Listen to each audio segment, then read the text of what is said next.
하나님의 아니요라는 대답 속에 숨겨진 비밀 사랑하는 형제자매 여러분, 오늘 이 자리에 함께하신 모든 분들의 삶에 하나님의 크신 은혜와 평강이 가득하기를 기도합니다. 오늘 우리가 함께 나눌 이야기가 여러분의 마음에 깊은 울림과 위로를 주고 혹시라도 지쳐있던 영혼에 새로운 힘을 불어넣는 계기가 되기를 소망합니다.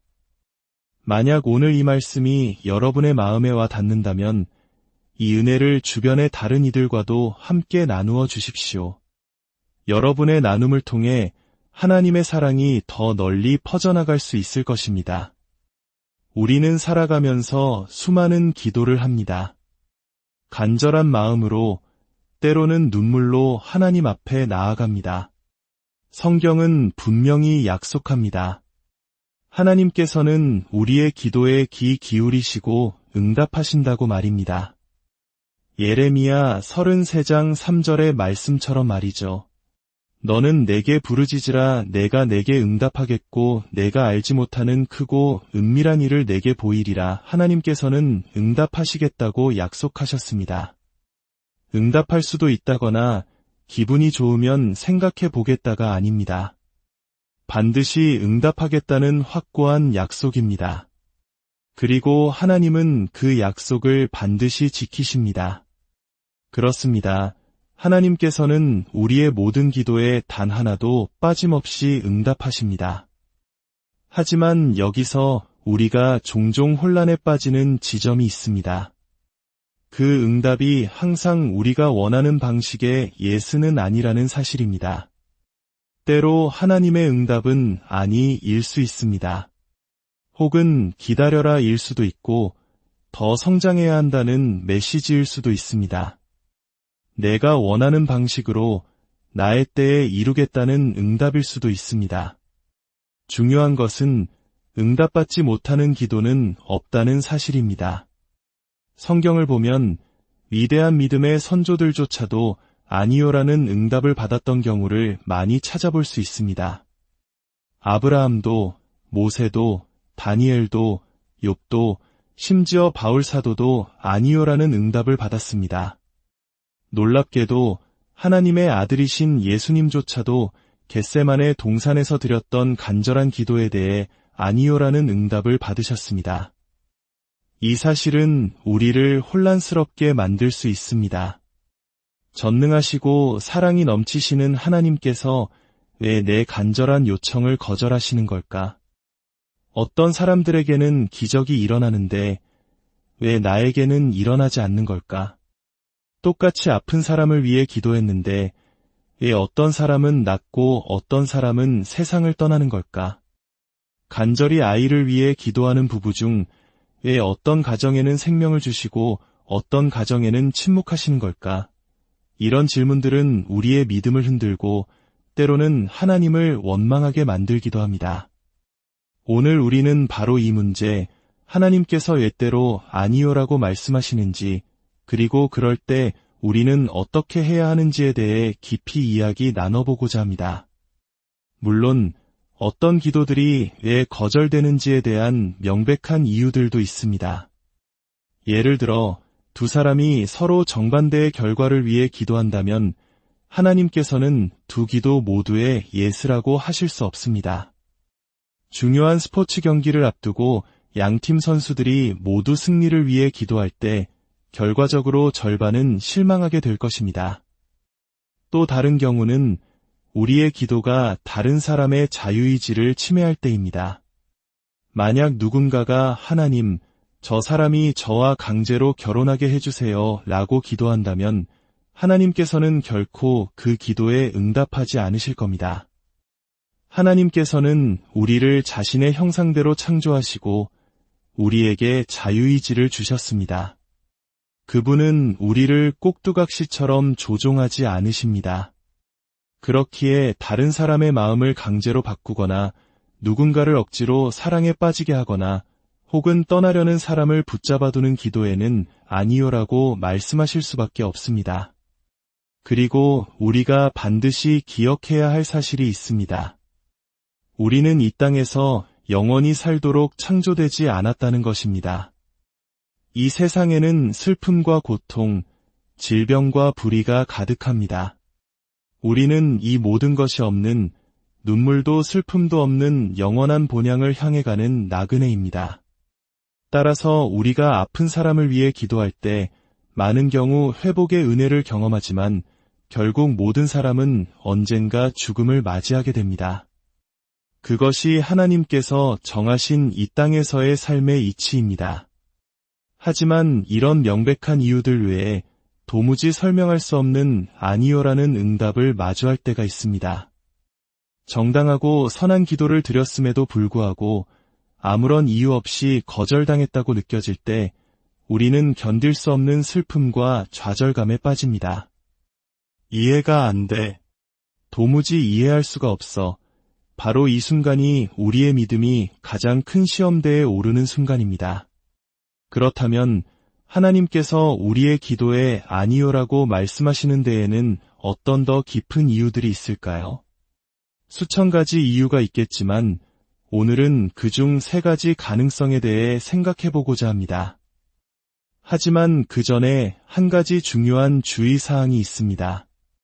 오늘 나누는 이유들은 고통 속에 있는 자기 자신을 위로하기 위해 사용해야지 결코 다른 사람이 겪는 고통을 섣불리 판단하고 설명하는 데 사용해서는 안 됩니다.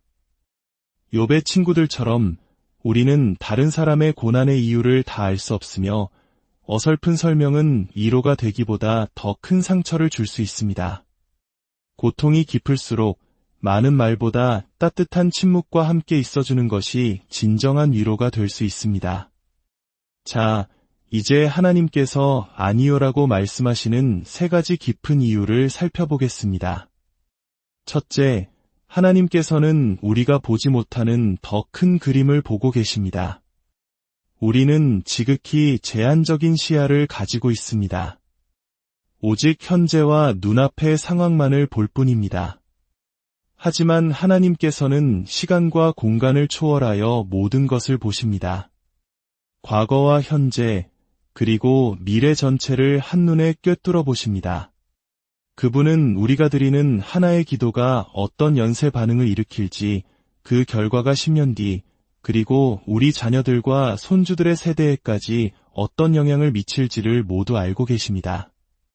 마치 어린아이가 칼이 예쁘다고 사달라고 조를 때 부모가 그 위험을 알기에 단호히 안 되라고 말하는 것과 같습니다.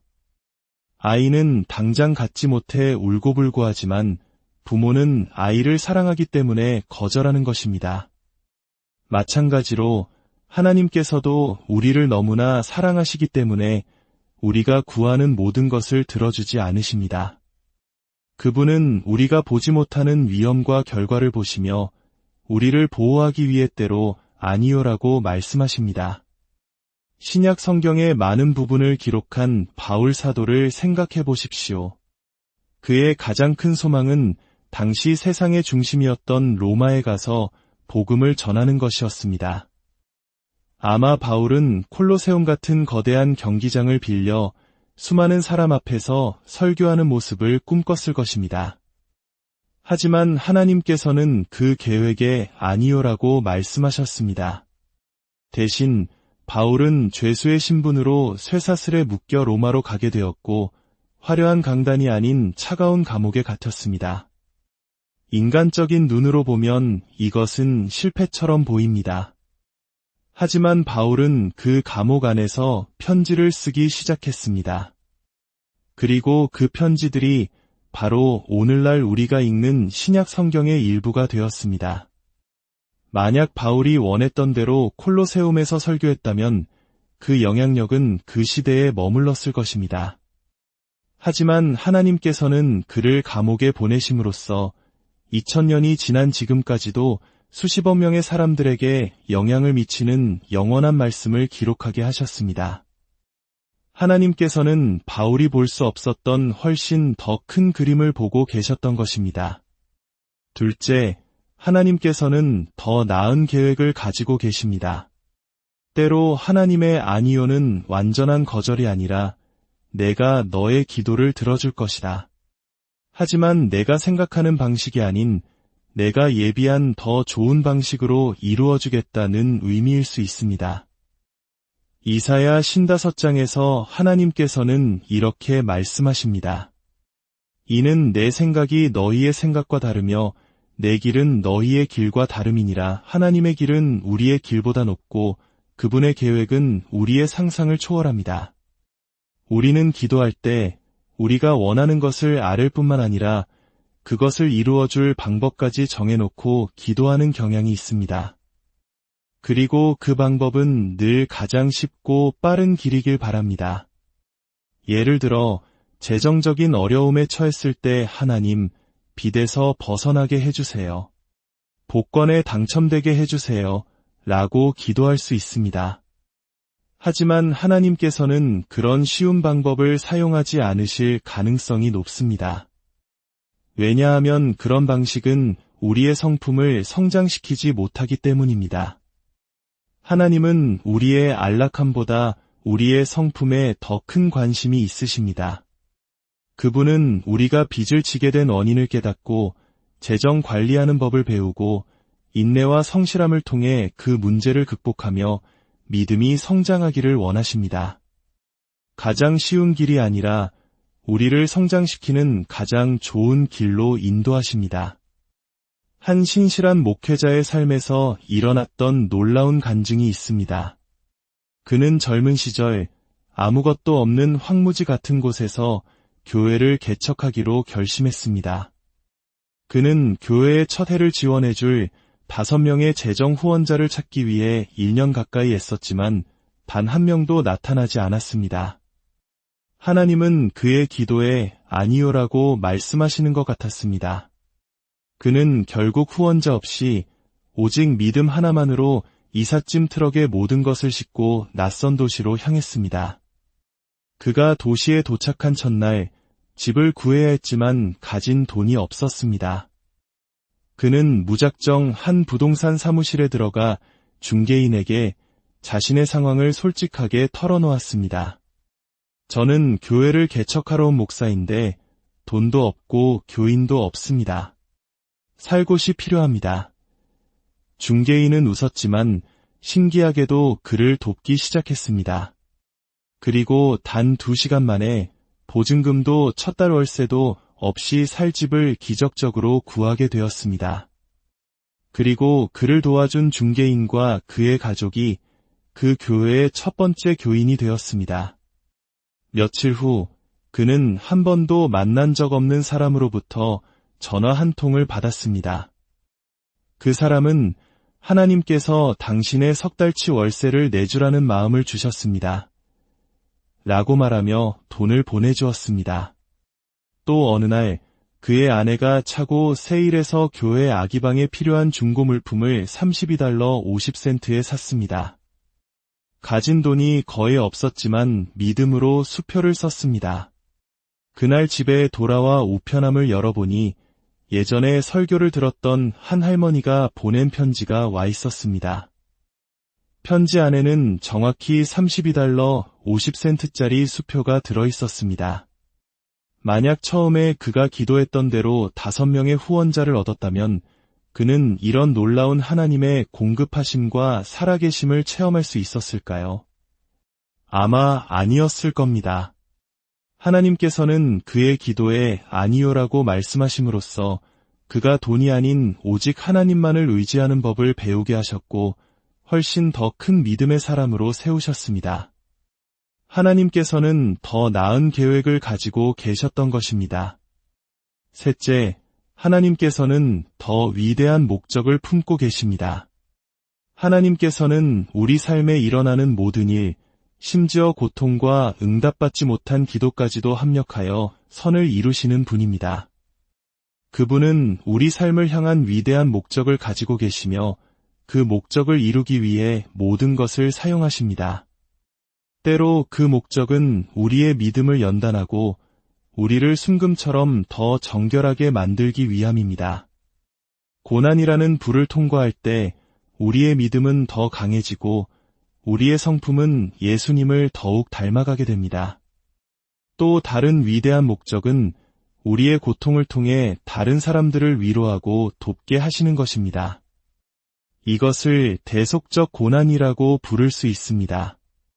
하나님께서는 때로 우리의 기도에 쉬운 응답을 주시는 대신 그 고통의 과정을 통과하게 하심으로써 우리를 동일한 아픔을 겪는 사람들을 위한 치유의 도구로 사용하십니다. 한 목회자 부부에게는 정신질환으로 고통받는 아들이 있었습니다.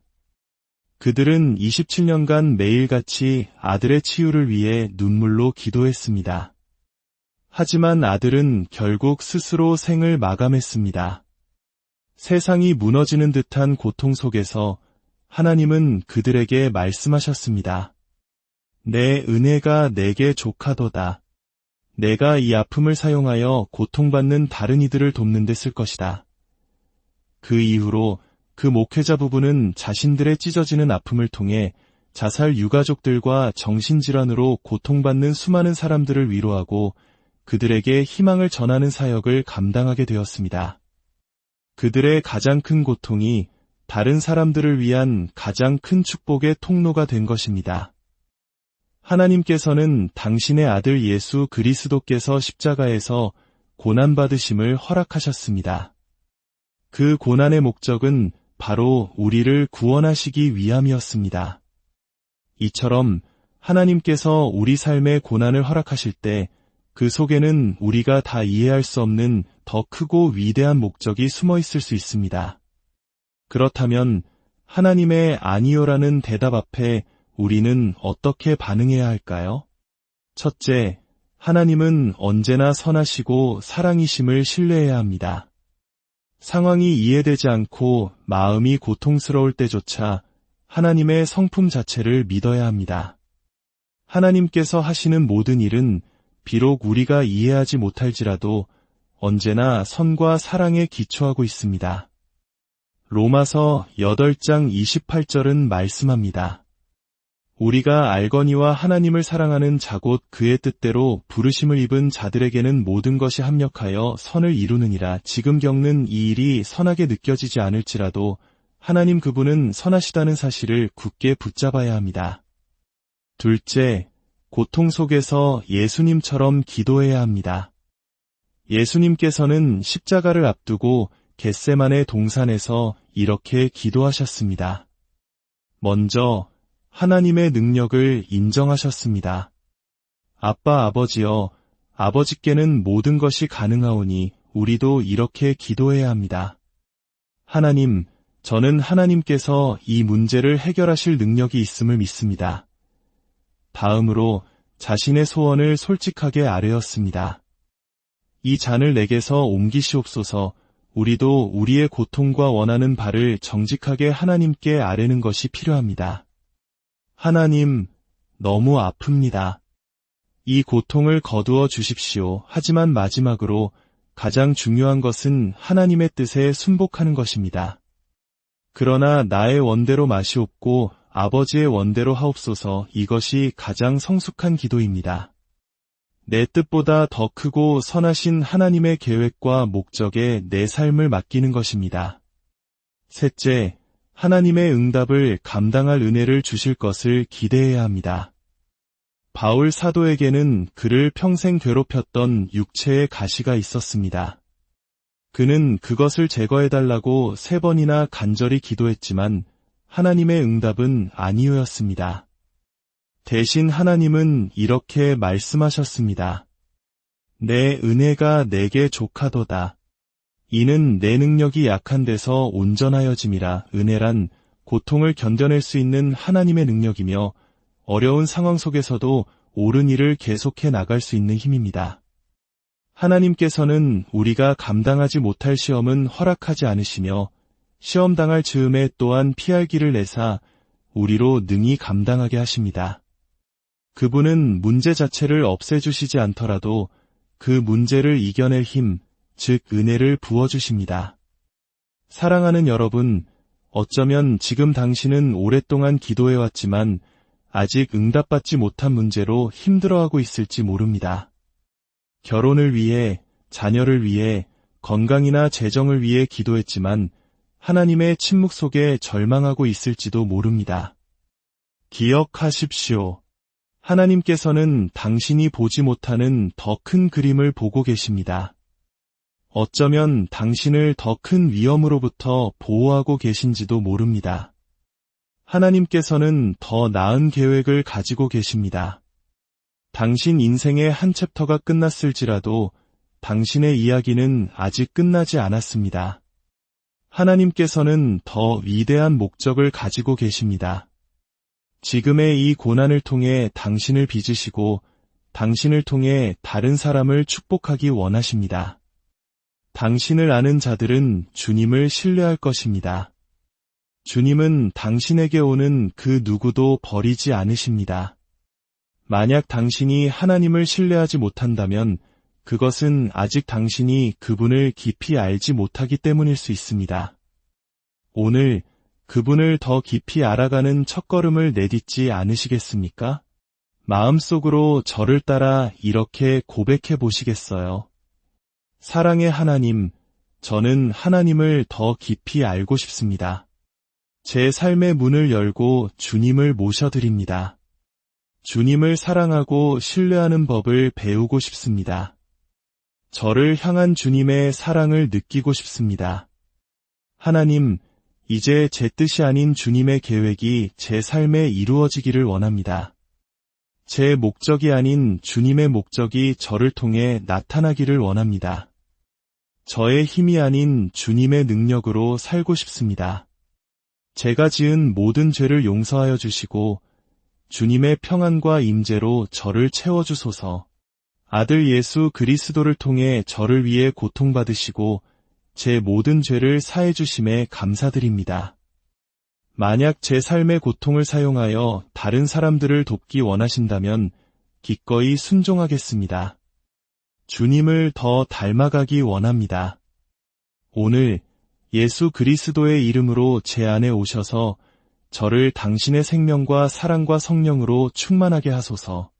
매일 주님을 더 신뢰하는 여정을 시작하게 하시고 마침내 모든 질문에 대한 답을 얻고 모든 고통이 사라질 영원한 본향으로 저를 인도하여 주옵소서. 예수님의 이름으로 기도합니다.